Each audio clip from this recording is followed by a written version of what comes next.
23 साल पहले एक घटना ने पूरे भारत को सन्न कर दिया था। साल था 1999 जब इंडियन एयरलाइंस के विमान IC 814 को अपहरण कर लिया गया था। इसके बाद अगले कुछ दिनों तक विमान और विमान में सवार यात्रियों के साथ जो हुआ उसे कभी भुलाया नहीं जा सकता।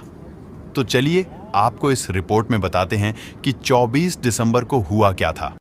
24 दिसंबर 1999 को आतंकियों ने इंडियन एयरलाइंस के विमान IC 814 को उस वक्त हाईजैक कर लिया था जब वो काठमांडू के त्रिभुवन इंटरनेशनल एयरपोर्ट से नई दिल्ली की उड़ान पर था। इसमें हरकत उल मुजाहिदीन के आतंकियों का हाथ था। अपहरण के समय इस विमान में 176 पैसेंजर समेत क्रू के कुल 15 सदस्य भी थे। आतंकियों ने इस घटना को ऐसे समय पर अंजाम दिया था जब पूरी दुनिया क्रिसमस के जश्न की तैयारियों में जुटी थी। भारत में भी जश्न का माहौल था।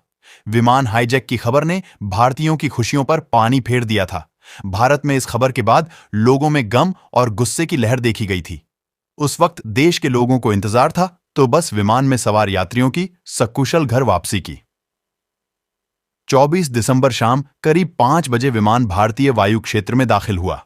इस दौरान विमान में यात्री के तौर पर सवार हुए आतंकियों ने हथियार के बल पर प्लेन को कब्जे में लिया।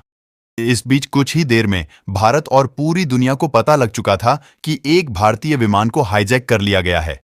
आतंकी विमान को पहले पाकिस्तान लेकर गए और अंत में इस विमान को कंधार एयरपोर्ट पर उतारा गया था।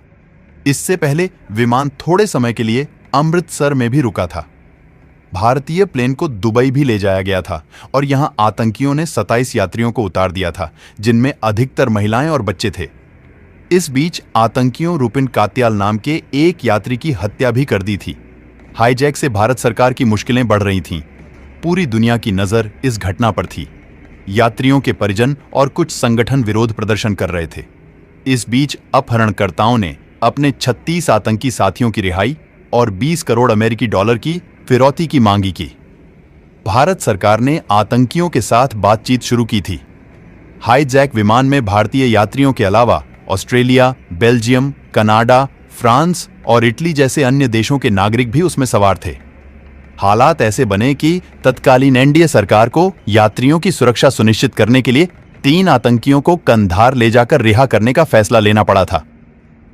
जब ये घटना हुई थी उस समय अटल बिहारी वाजपेयी देश के प्रधानमंत्री थे और जसवंत सिंह विदेश मंत्री।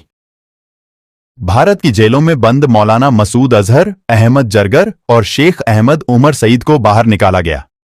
विदेश मंत्री जसवंत सिंह विशेष विमान से इन तीनों आतंकियों को अपने साथ लेकर कंधार पहुंचे थे। 31 दिसंबर को सरकार और अपहरणकर्ताओं के बीच समझौते के बाद सभी बंधकों को रिहा कर दिया गया था, जिसके बाद यात्री भारत पहुंचे थे।